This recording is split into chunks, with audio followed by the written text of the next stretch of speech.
अरे दामाद बाबू ये क्या कर रहे हैं? आपकी इतनी हिम्मत कि मेरे ही सामने मेरी बेटी को थप्पड़ मारे जा रहे हैं। अरे थप्पड़ न मारू तो क्या आरती उतारू इसकी? इसने काम ही थप्पड़ मारने वाले किए तो थप्पड़ ही मारूंगा नीचे। देख रहे पापा आप ये किस तरह मुझे पीट रहे हैं। सोचिए जब आप नहीं रहते होंगे तो कितना मारते होंगे मुझे। पापा आप ना सोच भी नहीं सकते हो कि मैं कितना झेलती हूँ। यही एक वजह है कि मैं हर हफ्ते घर आ जाती हूँ, वहाँ नहीं रहती हूँ, क्योंकि मेरा मार मार के बुरा हाल कर देते हैं सब। पापा आपको हमेशा से यही लगता था ना कि मैं गलत हूँ, मैं झूठ बोल रही हूँ। अब तो आपने अपनी आंखों से देख लिया ना कौन सच बोल रहा है कौन झूठ। मैं तो बेचारी बहुत मजबूर थी। अरे वाह दामाद बाबू वाह, बहुत अच्छा। अरे कितना भरोसा था मुझे आप पे कि इतने अच्छे खानदान के लड़के से अपनी बिटिया की शादी करवा रहा हूँ, इसका जीवन सुखमय होगा। लेकिन मुझे ये विश्वास नहीं था कि आपकी हरकत इतनी नीच होगी। आज मुझे बहुत अफसोस हो रहा है कि मैंने अपनी बिटिया की शादी आपसे की है और आप मेरी आंखों के सामने मेरी बेटी को थप्पड़ मार रहे हैं। अरे बिटिया तू चिंता मत कर, तेरा बाप अभी जिंदा है। आज तो दामाद बाबू गलती से तुम पे हाथ उठा दिए हैं, लेकिन फ्यूचर में अगर ऐसी गलती इन्होंने दोबारा की ना तो इनका हाथ तोड़ के गर्दन में टांग दूंगा, ताकि दोबारा ये ऐसी हरकत करे ही ना। अरे बस कीजिए, इसके काम ही मार खाने वाले हैं। इसने घटिया हरकत करी है इसलिए मार खाई इसने। अरे किस हरकत की बात कर रहे हैं दामाद बाबू? अरे बिटिया क्या बात हुई है जो दामाद बाबू ऐसे बात कर रहे हैं? अरे ससुर जी ये क्या बताएगी, मैं बताता हूँ आपको। क्या कर्म करे इसने मार खाने वाले। अरे इसने मेरी माँ पे हाथ उठाया है। मेरी माँ ने क्या मांगा था इससे? क्या काम करवाती इससे? कुछ भी नहीं, घर का कोई काम नहीं करवाती इससे, सिर्फ 2 वक्त की रोटी तो मांगती है। इसने हाथ उठाए उन पे। अरे इसने नौकर को भी निकाल दिया घर से ताकि मेरी माँ काम करे घर में। अरे मैं कमाता हूँ, किसके लिए कमाता हूँ? अपनी माँ के लिए, ताकि मेरी माँ को कोई काम ना करना पड़े। और ये नौकर रखा था मैंने, उसे भगा दिया और माँ से काम करवाती है। अरे मजदूरों वाली हालत कर रखी है मेरी माँ की इसने। अरे क्या बोल रहे हैं बिटिया दामाद बाबू? अरे बोलना, मैं तुम्हारे मुंह से सच्चाई जानना चाहता हूं। क्या हुआ? इसका मतलब दामाद बाबू जो बोल रहे हैं बिल्कुल सच बोल रहे हैं। तुम अपनी सास के साथ ऐसा नीच व्यवहार करती हो? देख लीजिए ससुर जी, इसकी चुप्पी सब कुछ बता रही है, क्या सच है और क्या झूठ है। अरे इसे शादी करके घर में इसलिए लाया था कि मेरे घर को संभालेगी, मेरी माँ का ख्याल रखेगी। अरे इसने मेरी माँ तक की कदर नहीं करी, उनकी ऐसी हालत कर दी वो बेड से उठ भी नहीं पा रही है इसकी वजह से, सिर्फ और सिर्फ इसकी वजह से। अरे आप तो शादी से पहले कहते थे ना कि मेरी बेटी तो बहुत संस्कारी है। ये संस्कार दिया क्या आपने इसे? पूरा पूरा घर बर्बाद करके रख दिया मेरा। अरे मैंने तो सोचा था मेरे घर में आएगी तो मेरे घर को आबाद कर देगी, और ये इसने तो मेरा घर बर्बाद करके रख दिया। देखिए दामाद बाबू, मैं अपनी बिटिया की तरफ से हाथ जोड़ के आपसे माफी मांगता हूँ। मुझे नहीं पता था कि मेरी बेटी ससुराल में जाके ये सब हरकत करेगी। एक बात बता बेटी, मैंने तुझे ये संस्कार दिया था कि ससुराल जाके ऐसा नीच बर्ताव करे। अरे शादी के बाद लड़की का ससुराल ही उसका असली घर होता है। और एक बात बता, तू अपने ससुराल में जाके अपने सास के साथ ऐसा नीच बर्ताव की है। मुझे तो शर्म महसूस हो रही है कि तू अपने ससुराल में ये सब कांड करके आई है। तेरी इस हरकत के कारण मैं दामाद बाबू से नजर मिला नहीं पा रहा हूं, समझी? जरा सोच बिटिया, अरे कल को तेरी भाभी मेरे साथ यही हरकत करेगी और तुझे जब मेरे बारे में पता चलेगा तो तुझे यह जानकर अच्छा लगेगा कि तेरे बाप के साथ तेरी भाभी ये सब हरकत कर रही है, नहीं ना? तो कैसे तूने बर्ताव कर लिया अपनी सासू माँ के साथ? मुझे तुमसे ये उम्मीद नहीं थी बिटिया कि तू अपने ससुराल में ये हरकत करेगी। तूने मुझे शर्मिंदा कर दिया। पापा मुझसे बहुत बड़ी गलती हो गई है, मैं अपने किए पर शर्मिंदा हूँ, प्लीज मुझे माफ कर दीजिए। देख बेटिया, तू मुझसे माफी मत मांग, क्योंकि तूने मेरे साथ कोई बदतमीजी नहीं की है। बदतमीजी की है अपनी सास के साथ। तो ससुराल जा और अपनी सास से हाथ पांव जोड़ के माफी मांग। अगर वो माफ कर देंगे तो मैं भी माफ कर दूंगा, समझी? Ajay I am really sorry, मैंने सच में बहुत गलत किया है तुम्हारी माँ के साथ, और मुझे तो कोई हक भी नहीं है उनके साथ इस तरह का बिहेव करने का। प्लीज मुझे माफ कर दो, मैं बहुत शर्मिंदा हूँ और मैं दोबारा ये गलती कभी नहीं करूँगी। काश तुम ये चीज पहले समझ जाती। और अगर माफी मांगनी है ना तो मुझसे नहीं, जाके मेरी माँ से मांगो। अगर उन्होंने माफ कर दिया तो समझ लेना मैंने माफ कर दिया तुम्हें, और अगर मेरी माँ ने माफ नहीं किया तो समझ लेना ये रिश्ता वहीं की वहीं खत्म है। और ससुर जी हो सके तो प्लीज मुझे माफ कर देना। मेरे पास और कोई रास्ता ही नहीं था। मैं इतना गुस्से में था और मुझे कुछ समझ नहीं आया। प्लीज हो सके तो माफ कर देना मुझे। जो नहीं दामाद बाबू, आप बिल्कुल भी गलत नहीं है। अरे आपकी जगह अगर मैं भी होता ना तो शायद मैं भी यही करता। ठीक है ससुर जी, चलता हूँ मैं। और हाँ, तुम्हें पता ही होगा तुम्हें आगे करना क्या है।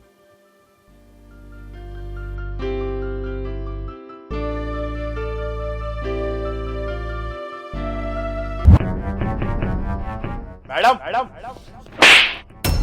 रामू, ये क्या? तुम पागल वागल हो गए हो क्या? ये क्या हरकत है रामू? अरे बदतमीजी की भी हद होती है। दिमाग घास चढ़ने चला गया है क्या तुम्हारा? ये क्या हरकत थी? और हाँ, भूलो मत, तुम्हारी इस हरकत के लिए ना मैं तुम्हें नौकरी से भी निकलवा सकती हूँ। अरे इतने सालों से काम कर रहे हो तुम, कभी तुमने इस तरीके की बदतमीजी नहीं की है, तो आज क्या हुआ तुम्हें? ए मैडम, ये चिल्लाओ मत मेरे पे, समझी? और ये नौकरी से निकालने की धमकी ना किसी और को देना। थूकता हूँ मैं ऐसी नौकरी पे। अरे कोई शौक नहीं है मुझे ऐसी नौकरी करने का जहाँ पे हम जैसे लोगों को दबाया जाता हो। और हाँ, ये जो आप सोच रही हो ना कि आप मेरे से अमीर तो आप मेरा कुछ भी कर लोगी, कुछ नहीं कर पाओगी आप, समझी? ऐसे ही मारूंगा मैं। और अभी तो मैंने 3 थप्पड़ मारे, मन करा ना और मारूंगा। अच्छा, एक तो तुमने मेरे साथ बदतमीजी की, मुझ पर हाथ उठाया, और ऊपर से अब मुझसे ही जुबान लड़ा रहे हो। ये कहना चाहते हो कि तुम्हारी कोई गलती नहीं है और मुझे अकड़ दिखा रहे हो। कोई बात नहीं, बहुत चर्बी चढ़ गई है ना तुम्हें। एक काम करो, निकलो तुम यहाँ से। अब तुम्हें नौकरी से निकाला जाता है। आज के बाद अपनी शक्ल यहाँ पर किसी को मत दिखाना, समझे? दफा हो जाओ। अरे तुम क्या निकालोगी नौकरी से? थूकता हूँ मैं इस नौकरी पे, नहीं करनी मुझे ऐसी नौकरी, जा रहा हूँ मैं। और हाँ, कोई और गार्ड आया ना उसको भी मना कर दूंगा कि यहाँ पर काम ना करे, जा रहा हूँ मैं।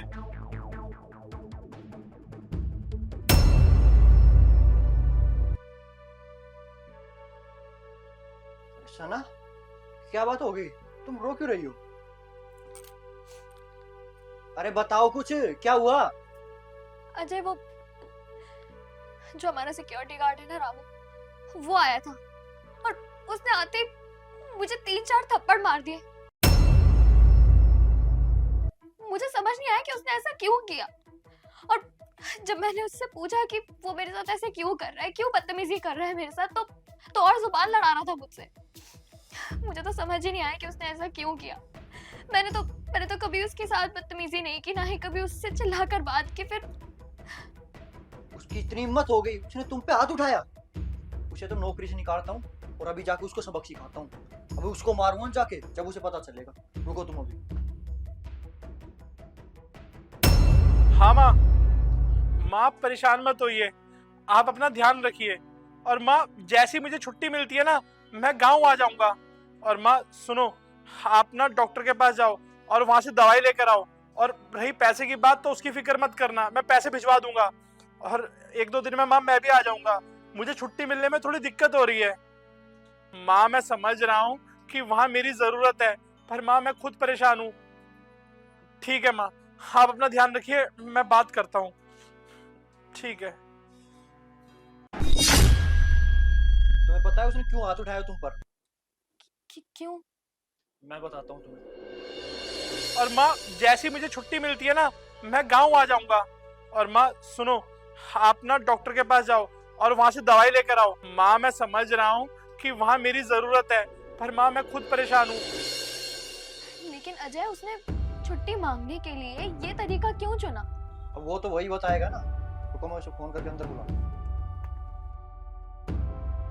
रामू, अंदर आओ जरा, एक बार बात करनी है तुमसे। हाँ रामू, अब बता तू, क्या तरीका था ये? अरे तेरे को छुट्टी चाहिए थी तो आराम से आके बात कर सकता था, छुट्टी मांग सकता था। साहब, मैं मानता हूँ मेरा तरीका गलत था, पर मेम साहब मैं मजबूर था। मेरी माँ गांव में बीमार है और वहां उनकी देखभाल करने के लिए कोई भी नहीं है। दिन रात मेरी माँ मुझे गांव से फोन करती थी, बोलती थी कि बेटा शहर से गांव में आ जा, क्योंकि मैं उनका इकलौता बेटा हूँ। अब साहब आप ही बताइए ना, एक बेटा शहर में काम कर रहा है और वहां माँ उसकी बीमार बैठी हुई है। साहब, मैं मेम साहब के पास छुट्टी मांगने आता था, लेकिन मेम साहब बोलती थी कि आज मत जाओ, कल चले जाना, कल मत जाओ, परसों चले जाना। दिन ब दिन मैं मेम साहब के पास आता रहा और मेम साहब मुझे ऐसी टालती रही। आज दिवाली है, कल होली है, और वहां मेरी माँ बीमार होती रही। नौबत ये आ गई कि मेरी माँ को उन्हें अस्पताल में भर्ती करना पड़ा। साहब, मैं एक मामूली सा सिक्योरिटी गार्ड हूँ। अगर मुझे छुट्टी आसानी से नहीं मिल रही थी तो मैंने ये तरीका अपनाया। मेम साहब मेरी छोटी बहन जैसी, मुझे पता है मेरा तरीका गलत था, लेकिन साहब मैं बस छुट्टी चाहता था और कुछ नहीं। मेम साहब मुझे माफ कर देना। तो रामू भैया, आप आकर के डायरेक्टली मुझे ये भी तो बता सकते थे ना कि आपकी माँ की तबीयत खराब है। अगर मुझे ये बात मालूम हो जाती तो मैं आपको गांव जाने से मना क्यों ही करती। हम बिना कुछ कहे, बिना कुछ सवाल किए आपको यूं छुट्टी दे देते। और हाँ, हम आपको नौकरी से भी नहीं निकालते। हम आपकी जगह कोई नया सिक्योरिटी गार्ड ही नहीं रखते। खैर, अब जो हुआ सो हुआ। आपका तरीका तो गलत ही था, पर आपकी नीयत साफ थी, इसलिए हम आपको इस बात के लिए सजा नहीं दे सकते। बाकी आप टेंशन मत लीजिए। आपकी माँ की तबीयत खराब है, मैं समझ सकती हूँ, आप काफी ज्यादा परेशान होंगे। आप गांव जाने की तैयारी कीजिए। आप चाहें तो आज रात ही या फिर कल सुबह गांव के लिए निकल जाइए, और जितने भी पैसों की जरूरत होगी ना, वो हम आपको आपके अकाउंट में भिजवा देंगे। उससे आपके आने जाने का खर्चा और माँ की दवाइयाँ, जो भी इलाज के लिए आपको जरूरत है, सारी चीजें उन पैसों में मैनेज हो जाएंगी। और अगर और पैसों की जरूरत हो तो आप सिर्फ उसे कॉल करके अजय को बता दीजिएगा, वो पैसे भिजवा देंगे आपको। ठीक है? और टेंशन मत लीजिएगा, हम आपकी जगह किसी और को नहीं रखेंगे। आप आराम से जाइए, अपनी माँ का ख्याल रखिए, उनका इलाज करवाइए, और जब वापस आएंगे ना तो आपकी जगह आपका इंतजार कर रही है। मेम साहब, मैं फिर आपके सामने हाथ जोड़ के आपसे माफी मांगता हूँ। मैंने आपके साथ जो किया, साहब मुझे माफ कर देना। और आप दोनों का बहुत बहुत शुक्रिया कि आपने मेरे ऊपर इतना एहसान करा, मुझे छुट्टी दी, मेरी माँ के इलाज के लिए पैसे दिए। साहब मैं चलता हूँ, मेरी माँ को मेरी जरूरत है।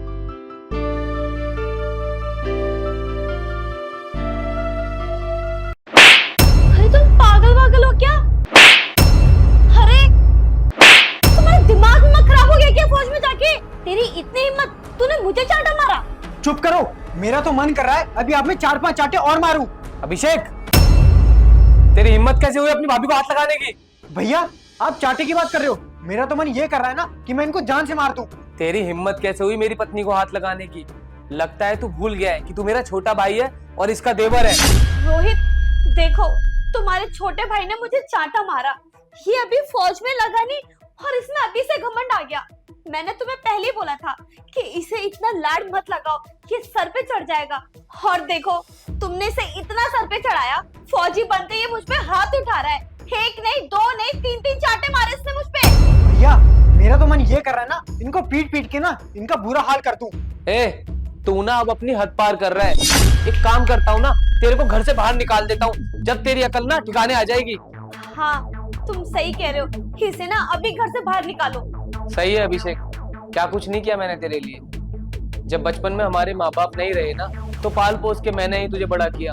मैंने उसके लिए चाहे कितनी भी मेहनत करी हो, तेरे को पढ़ाया लिखाया, आर्मी में भर्ती करवाया, और उस प्यार का तूने आज ये सिला दिया है हमें, हैं? तेरे लिए मैंने तेरी डिफेंस एकेडमी की फीस दी, वो भी ना लोन लेके, 50,000 रुपए लोन। मैं इतना गरीब आदमी, आज भी मैं वो लोन चुका रहा हूँ। मैंने ये सब किसके लिए किया? तेरे लिए, ताकि तेरी जिंदगी अच्छी हो जाए। जो गरीबी में हालात मैंने काटे हैं ना, वो दिन तुझे ना देखने पड़े। और तूने उस भलाई का सिला क्या दिया? ये सिला दिया तूने मुझे। तूने मेरी पत्नी पे हाथ उठाया। भैया मैं हाथ नहीं उठाता तो और क्या करता? ये आपको मारना चाहती थी। एक लफ्ज नहीं सुनूंगा अपनी पत्नी के खिलाफ। और तेरे पास क्या सबूत है कि मेरी पत्नी मुझे मारना चाहती है? सबूत? भैया आप सबूत की बात कर रहे हो ना, तो मैं आपको बताता हूँ। अभी जब मैं आया हूँ ना, तो मैंने भाभी को देखा। भाभी लॉबी में ना फोन पे अपने आशिक से बात कर रही थी, और मैंने पीछे से ना सारी बातें सुन ली कि ये कैसे प्लान बना रही थी आपको मारने का। और भैया लॉबी में ना कैमरा भी लगा हुआ है और उसमें माइक भी लगा हुआ है, तो आप ना वो रिकॉर्डिंग देख लो, तो आप ना उस वीडियो को देख सकते हो, फिर आपको सब कुछ सच पता चल जाएगा। ठीक है, आखिरी बार तेरी बात पर भरोसा कर रहा हूँ, लेकिन अगर तेरी बात झूठी निकली ना, तो तेरे को इस घर से धक्के मार के बाहर निकालूंगा। ये लो भैया देखो। रोहित, तुम्हारा भाई झूठ बोल रहा है, मैं सच बोल रही हूँ। अभी अपने आप को बचाने के लिए ना मुझ पर ब्लेम डाल रहा है। भैया आप इनकी बात पे विश्वास मत करो, मैंने आपको जैसा बोला है ना, आप वैसा करो एक बार। हेलो, हाँ बेबी। अरे डोंट वरी, मैंने ना अपना प्लान पूरा तैयार कर लिया है। मेरे हस्बैंड जब ऑफिस से आ जाएंगे ना, मैं उनके खाने में जहर मिला दूंगी। अब वो खाना खाते ही ना तुरंत मर जाएंगे, और उसके मरने के बाद ना तुम और मैं हमेशा के लिए एक हो जाएंगे। क्योंकि उसके जीते जी तो हम एक हो नहीं सकते हैं। हाँ, अच्छा सुनो, मेरे हस्बैंड आते ही होंगे, मैं तुमसे बाद में बात करती हूँ। बाय।